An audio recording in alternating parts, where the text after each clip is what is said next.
With the holidays just around the corner and the new year fast approaching, now may be a good time for you and your family to review your finances so that you start 2026 on the right foot.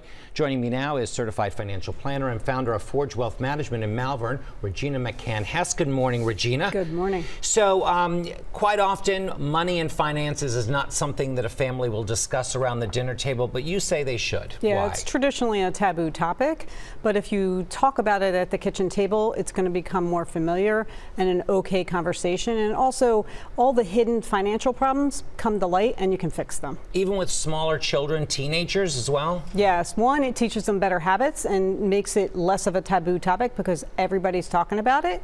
Plus, it lets them in on, what they can ask for and what they can't because they know the budget of the family.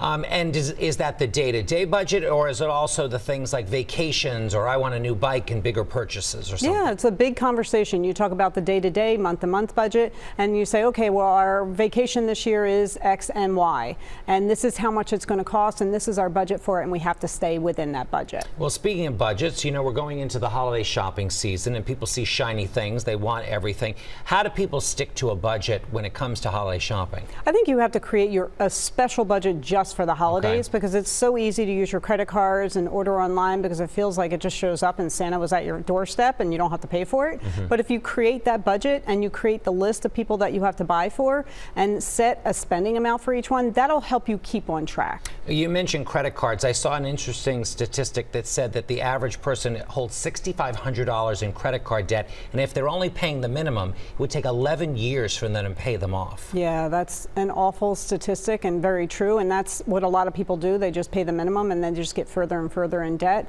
I recommend that if you have several credit cards, you attack the smallest balance first because it gives you a quick win. Oh, that's a good idea. Right. It helps build your confidence, your momentum, and then you take that money that you're paying towards that to the next credit card and you increase how much you're paying for that, and you kind of do that snowball debt method.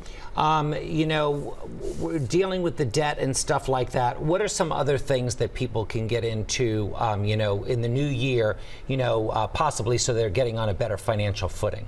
I would say look at your credit card statements to see how much you're paying for your apps.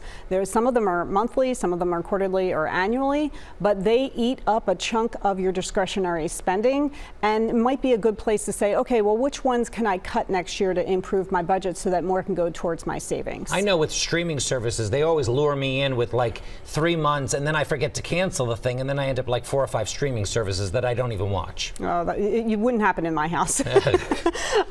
So you put that on your calendar. Okay. And then you have on the calendar a couple days before it ends, you cancel it so that you don't go into that higher charge. What about other charges, insurance, cable bill? Should you shop around for things? Absolutely. So looking at your current home, auto insurance, and even your life insurance, you want to look at the coverage that you have. How much do you need? Do you have enough coverage? Do you have too much? What is the cost of that coverage? And then take that information and shop around at the other insurance companies. A lot of people don't do that, but you were mentioning one of your clients was successful recently. Yeah, so she had auto insurance and she was trying to get a hold of her budget. She saved $100 per month by looking at that and pricing it out at other insurance companies, and she made that switch. Wow, and she's a young client, you said. Yeah, she is young. I love when young people are like taking control of their finances. Yeah, she's going to get through this and she's going to have really good habits going forward. Well, great advice as always. We appreciate it. Regina McCann, Hess from Forge Wealth Management in Malvern. We appreciate you joining us today. Thank you.